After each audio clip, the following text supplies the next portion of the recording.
My people, welcome back to the channel where they give una correct gist as e dey hot. So for this trending video, Nigerian governors don't change mouth, come support President Tinubu tax reform bill. So before, some governors, especially from the north part of Nigeria, no agree with the bill. So them talk say the proposed change for value-added tax, that is VAT, go favor the south pass the north.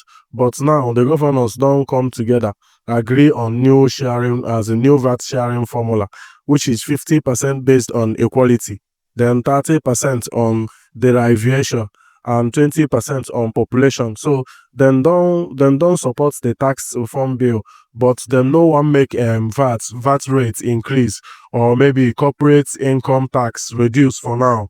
So the question be say, how Nigerians they react to this new development? So make I allow now watch the video, but before then, if you are new to this channel, please subscribe. Write this video so that YouTube will recommend it to others, and don't forget to drop your opinion on the comment section below.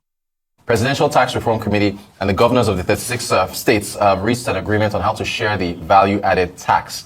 At the conclusion of their meeting, the governors have approved the distribution of VAT revenues according to following criteria: 50% equality, which is what is currently in place, 30% derivation, which is different from the 20% currently in use, and 60%, which was suggested by the Presidential Tax Reform Committee, led by Mr. Taiwo Oyedele. So, joining us to discuss is, of course, Arise business analyst Chika Mbono. Happy Friday, sir. Good morning. Thank God it's Friday, Rocky. Oh, goodness. I can't tell you how happy I am. Thank God it's Friday. You're welcome. Yes. So, what do you make of these developments? Oh, yeah, the tax... We talked taxes yesterday with FIRS. yes, you know.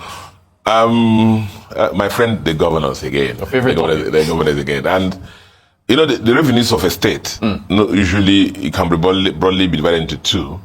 The federally allocated, the contract from what they call the FAC allocation, and the internally generated revenue, which is the IGR, you know, which is due to the effort of the state governors directly in their states, you know. And so with the drive and passion with which the governors pursued this VAT matter, I wish you can just go back and use it to pursue the internally generated revenue, which is totally under their control. Right. Not that Abuja shared the FAC allocation and that. See, VAT in a bigger issue is a form of tax that is very relevant because it enables you, a lot of people who are not in the tax net, who are not paying their other corporate or personal taxes, will somehow go and buy things. Right. They must buy things, whether it's electronics or other things. So in that way, you must capture them in their spending will come into the tax net. So VAT is very important revenue for the country. And so the issue has been, how do we share that revenue? Right. And you thought about it in your rundown. Initially, or the current situation was that all the money is brought into the basket from the whole country, and then on that basis, 20% is shared on the basis of derivation. Derivation means where the revenue came from. You know, how much did each state VAT come from Imo State, how much VAT came from Lagos State, and so on and so forth. So if the total VAT in that basket is 100 naira, so they will take 20 naira out for on the derivation and share it among the states, on the basis of how much each state contributed. And they will take 50% and share equally. So 50 naira will be shared, divided at 6 states or plus FCT divided by 36 to 37, and then of course they're all based on population. That's what exists now. Now our smart president came in and said, see, we must reward diligence. We must reward states who are entrepreneur, who are helping companies that produce VAT, to profit from it. And so I want to change the formula to 60% derivation to encourage states to go back and encourage the create an enabling environment for companies to thrive in their communities or their states, so that VAT in their states, regions or states will grow. Right. And that basis, that was the sense of that. But you hear me know that what I'm talking about in this program regularly. There are a lot of the states, sadly, will say it, are common consumption centers. Right. You can see that from the fact that for some states, remember what I said I said the total revenue of a state is 100 naira. Some of it must come from FAC. Some of it come from internal generated revenue. For some states, the IGR, internal generated revenue, is barely 10% of the total revenue. That means little or nothing happens in those states. Yeah. And those are the states that are go there to go and, and fight. Instead of going back to go and sort themselves out. And that. So, I mean, those are the people who are very eloquent and very prominent about defending this and using everything on the table. Nationally this, that, want to change this and, but they got their way. And so the final thing now is derivation. Remember the three sharing criteria: derivation, equality, and population. So they left derivation at 50% as it is now. Equality, equality at 50% as it is now. Derivation was 20 before. They just took 10% from the population and put in there. A little competition for those who are originating the money. So that's basically what they're saying. And of course, they said again that we can increase VAT. Good for the citizens. Because the plan was this year to 10. And the next year, 12.5, and then up to 15% to align with the other African countries. And of course, they said corporate tax also should not be reduced. But the objective, government said, let's increase VAT and reduce corporate tax to incentivize companies. But a lot of states are that. But I say it again that they're going their way. The issue again is that my governor, Chief Uzodimma, the Senator Uzodimma, said, acknowledge Governor Sule. Nasarawa acknowledge that the states have been flush with money arising from the twin effects of the exchange rate devaluation and the removal of subsidy. So FAC has gone up. And FAC has gone up. But have we seen any change in the life of citizens? That's the question. A lot of people are still owed salaries. Pensioners are still being owed. A lot of the roads are still dead traps. Hospitals are still consulting clinics. And but what we see now is some governors are living this thing big. The convoys have already increased and so on and so forth. But they should go back and actually think about legacies and that, knowing that if you improve the living conditions and the quality of life in your state, businesses will thrive. Your IGR will improve. Even the VAT from your state will improve. Look at Aba, for example. Aba used to be a commercial center for the East there. There are a lot of inter-country trade from West African coast. A lot of people come and know this come from Togo, Cameroon, all those come to that. At the time, they couldn't come because the roads were no more travel. And we talked and spoke and everything. But when this current governor came in there, and he just focused on Aba, and suddenly things they're happening now. So, governors, congratulations that you got in your way, but the issue is, let this increased earnings reflect in the life of citizens of our country. We're not seeing them yet. CBN. Yes, I see. Favorite topic. Yeah,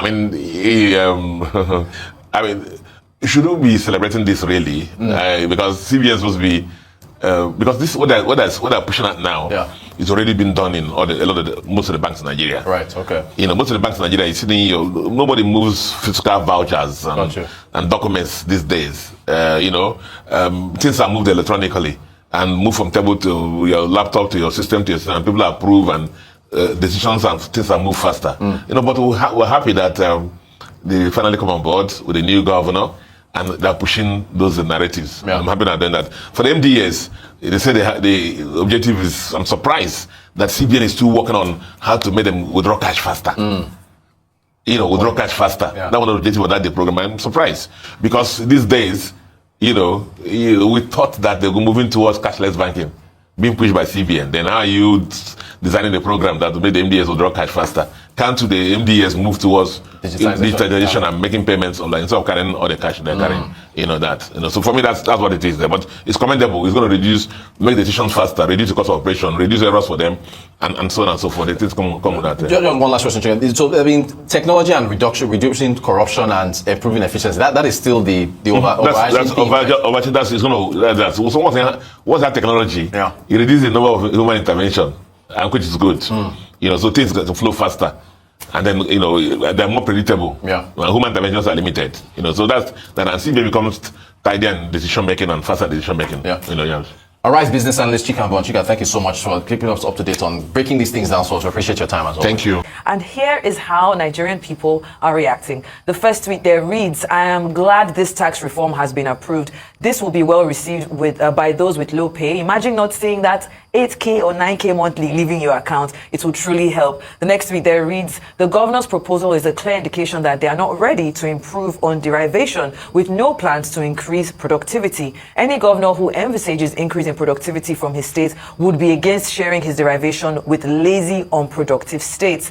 Our last tweet there reads, this is a thoughtful and balanced approach by the Nigerian Governors Forum, prioritizing equitable resource distribution, economic stability, and the welfare of citizens. A step in the right direction for sustainable growth. May Nigeria be great. And finally, the tweet there reads, that's a good consensus. Nigerians are learning how to agree, to disagree, to agree. Now, ladies, of course, I watched you on this morning talking about this, and it's trending because it's something that had been dragging out for a long time. A lot of people were looking at it and why are the northern governors opposed to it? And now with this new sharing formula, the simulation that is out there now is that the most likelihood is that Lagos and Rivers would be losing, so to speak. But then again, it's in the national interest. And then we're seeing the remaining 34 states would be having, more, especially from the derivation tax. I know you've touched on it, but I'd like to still hear your thoughts this morning. So let me take another angle since we spoke about this earlier today.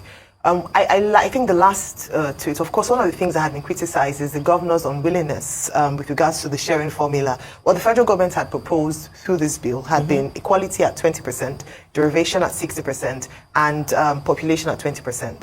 What they're asking for with this new proposal is equality 50%, derivation at 30%, and population back to 20%. What had been seen, and I love that tweet that said that it was an opportunity for us to begin to hold the governors to task, to actually be creative in making their states productive. That's what that previous sharing formula would have done.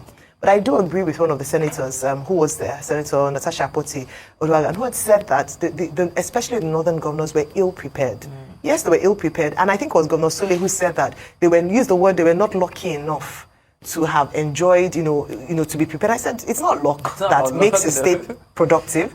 It is the thinking and the action by the governors who are the CEOs that translate to productivity, which some of the states are already enjoying because their states are thinking and they are productive. So I think that, yes, we might move forward with this, but I hope that it gives an opportunity for them to rethink and see how they can begin to do the work for which they are elected for and to which they receive a salary, which is to actually make their states productive. But we cannot emphasize enough the benefits of the tax reform bills transmitted from the executive to the National Assembly, and hopefully this will pass. Finally, I'll just say this.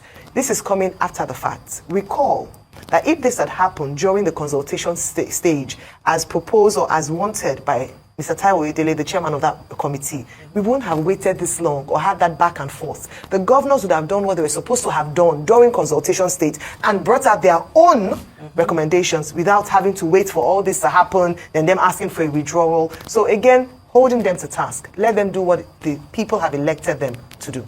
Absolutely. Well, some of the arguments, there's so many ways to unpack, and we've heard so many different perspectives on this issue.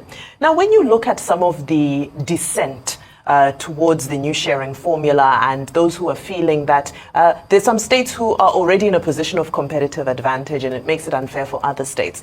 I know one of the arguments that's on the ground is the fact that, well, listen, Lagos used to be the capital of Nigeria. Lagos, because of that, benefited from immense investment from the national budget because it was the capital. And then that infrastructure still exists, even though the capital was then moved to Abuja. That, shall I say, legacy infrastructure still exists. And some people say that, well, not many other regions got to benefit from such an investment. So some are arguing and they're saying that, okay, fine, well, can we also get the same type of investment that one gave to a Lagos state to develop to become a capital so that there can be some sort of even playing field? Well, that's a debate. It's subject to people coming and unpacking that and looking at the realities of it. Another one of the arguments, of course, is the case of the port. And those saying that, well, we are inland and the port has, again, a competitive advantage with regards to economic activity. So I personally feel that this debate around the tax reform bill